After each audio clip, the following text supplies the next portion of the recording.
I'm fine. Yeah, so can you tell us your name? My name is James Mulamba. James? Mulamba. James Mulamba.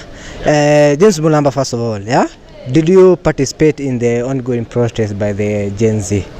I've been part of the protest from the first day to yesterday. To yesterday, so back to back. Yeah.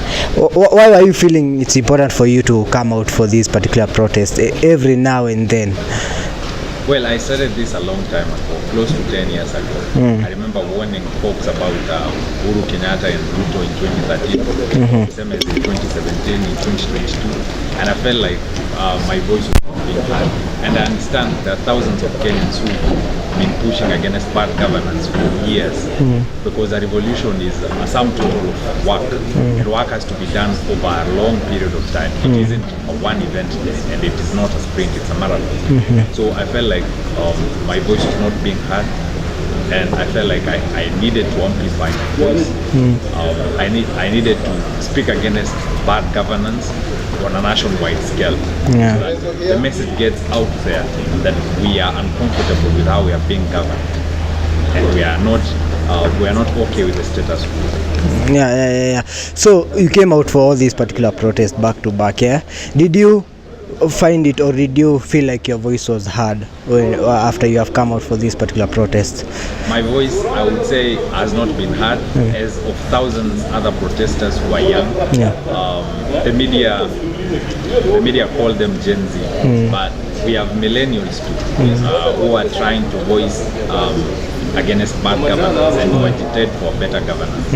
And our voice has not been heard because we still have the bad leaders in office. Our voice will be heard the day we'll have systems working in this country, the day we'll have better leaders in this country, more virtuous leaders. Because people confuse some superficial qualities for good leadership. For example, you could be learned, you could be an A student, but still make a bad leader. Yeah. You could be a Christian or truly religious, truly pious, to use that word, but you still make a bad leader. It's not about academic qualifications. It's not about your religious background. It is not about your financial background. By financial background, I mean how your family is financially. For example, the current president comes from a humble background, and he made it his duty to remind us that as from 2018 to 2022, so that those that come from a humble background would vote for him, associating him with themselves, that thinking that because he's from a humble background, he's going to sort out their issues. We voted in leaders on the qualities of, the superficial qualities of academics. And do not misunderstand me. I think academics is quite important and is quite a good factor to be factored in when you're looking for a good leader. But academics is not the only thing. We have leaders who've not scored exemplary in this country, but then still serve well, still have the good qualities of good governance. So if you ask me, I would say that we do not have virtuous leadership, and that is what drives leadership. There's a difference between a leader and a politician. We have so many politicians in Kenya and few leaders because their banks of virtue are bankrupt. They have no virtue in them. Yeah, so you're talking about academic status, yeah, you're talking about financial status, yeah, and but this particular movement which you say you have been part of, yeah, has seen some people coming out to particular media stations, coming out to voice and saying that because we came out as leaderless and faceless, that was the main perspective, but the media has been able to frame some people as some leaders, and we have seen some of them even coming out to give that particular statement. Yeah, do you feel like these people represent you as a person, and what do you feel about the media giving the light to specific people while this movement is said to be faceless and leaderless? Inherently, the human species is quite selfish. It's in us. So I am not surprised that some people are trying to hijack this movement to their selfish gain. There are those of us who know him and his tactics. There are those of us who understand that there is something we call paid activism. That some people hit the streets because money has reflected on their bank accounts. It's never pure from them. It's never from the heart. And for those who do not understand this, let me put it quite into perspective. We had two groups of youths pushing for a better country. One group was a reformist group that was comfortable with pushing the government to institute some reforms which they thought would change this country. But there are some of us, and many I should say, who are not comfortable with reforms at all from this government. We are not comfortable with pushing the government to accountability. We just want the government out. The government led by President William Ruto, his deputy, all his cabinet secretaries, the state of officers he's appointed, we want them out because we understand they are the problem. And if we push for reforms and and we entrust them to change this country, we're just chasing wind. They cannot reform. A bad and a corrupt leader cannot change. A tribal leader cannot change. A leader who understands tokenism cannot change. That is what they stand for. That is who they are. You are trying to change someone. People can pretend, but their character is eternal. Their character is tribal. Their character is corrupt. Their character is of patronage. That is who they are. So you cannot expect accountability, integrity, virtue, and good leadership from such characters. We need them out. So you say that you want them out, yeah? You want the government and everybody that is associated with the presidency, right now President Ruto, to be out, yeah? But we saw that he did some shiftment in some cabinet, you know. He gave some seats to the opposition leaders, which the opposition have said that they did not negotiate for these particular seats, yeah? What do you feel about this? And do you feel like the presidency is not going to go? And if not, it is not going to go, what will you do, or what will be your way next? You see, I'm not even surprised that President Ruto reshuffled his cabinet instead of dissolving it, because that is what he understands. As I've said, tokenism, favoritism, nepotism, it is what they stand for, and they cannot change. They cannot change. Even if we made noise for 1,000 years, they cannot change.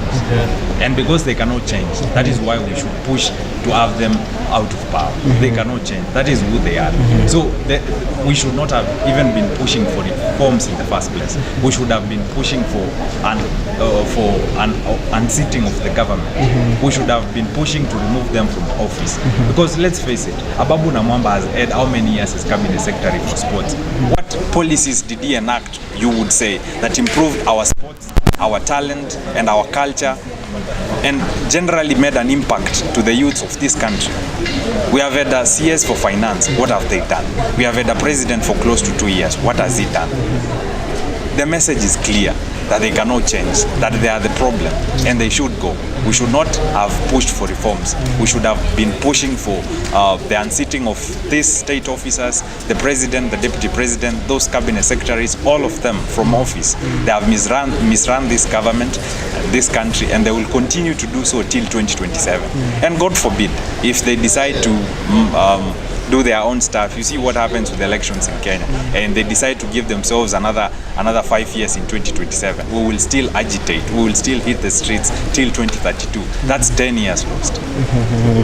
So some people are saying that the Gen Z should have leaders, because at the end of the day, if we don't have leaders, we are seeing some faces being re-elected or being nominated to the cabinet secretaries, and some of these people that you are saying to be to go out, they are not going out. Yeah, do you believe that the Gen Z movement should have a face and should have a leader? The reason why we have prevailed this far is because of the mantra of leaderlessness. If we had a leader, one, they would buy that leader. They would intimidate that leader. They would make sure that that movement does not progress. If you push leaders onto us right now, our strength has been mostly in the leaderlessness part.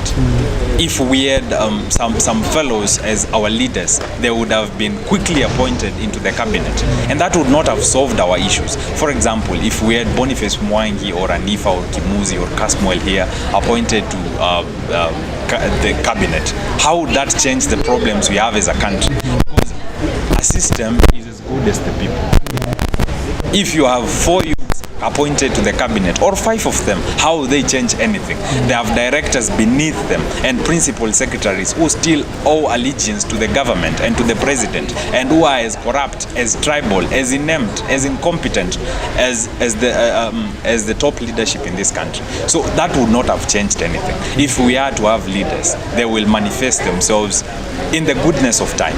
I mean, we have 2027, for example. We will have Gen Zs who will be vying for those seats and for those positions. They will identify themselves. They will fight for that space. They should not be fronted to us by the government or by NGOs or by opportunist activists, and they should also not front themselves. The goodness of time will identify them. What a better way to end this particular interview by saying that the goodness of time is going to identify our own leaders. What is your final word to the youth who is watching you, to the Gen Z there who is now confused about now what the cabinet has done and this particular thing of facelessness? What is your final word to that particular person who is watching you out there? See, the same thing I was saying, that if we push some people to the front, and the media keeps on doing that, if we push some people to the front as early and as premature as now, we will lose this. Because some youth will feel like they are left out. Because some people out here have different versions, different opinions, different perspectives, different standpoints, and they have not been given a chance to share that with the nation. Some of them are me. Well, I've done a couple of TV interviews, street interviews to be precise, but I haven't yet done a studio interview. We have youths out there who have a different opinion, a different perspective, a different agenda. I mean, they feel that we should make it a priority. Can we give all these people a chance to express themselves so that we can decide for ourselves which message makes more sense? Is it reform or is it a revolution? Because reform, as I have explained before, will not work. And my final comments, I would say that every youth out there is a leader. Every youth out there has a voice. Every youth out there matters. Whether you have been invited to a TV station, to a media station, to a radio station or not, you matter. Voice out your concerns.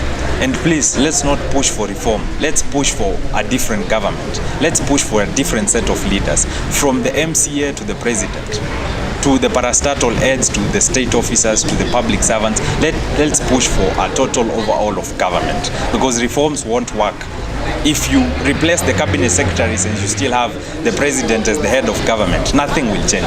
If you replace the chief justice, she will be replaced with another one, with a corrupt system. With a corrupt system, replacing 2 people does not change anything. And the message we should be pushing for now would be that we should have citizen assemblies in every county in this country, so that we may get the message out there, decentralize the message to our parents, to the millennials, to the Gen X, and to those that are older than us. We need them to come own up this thing. It is not ours. The movement is not Gen Z's. Yes, we started it, but it should not be ours. I want the whole country to rally behind one message, that we need a different governance, a better governance that has a different president, a different deputy, different cabinet secretaries, and different state officers. We need to push for that. It is achievable.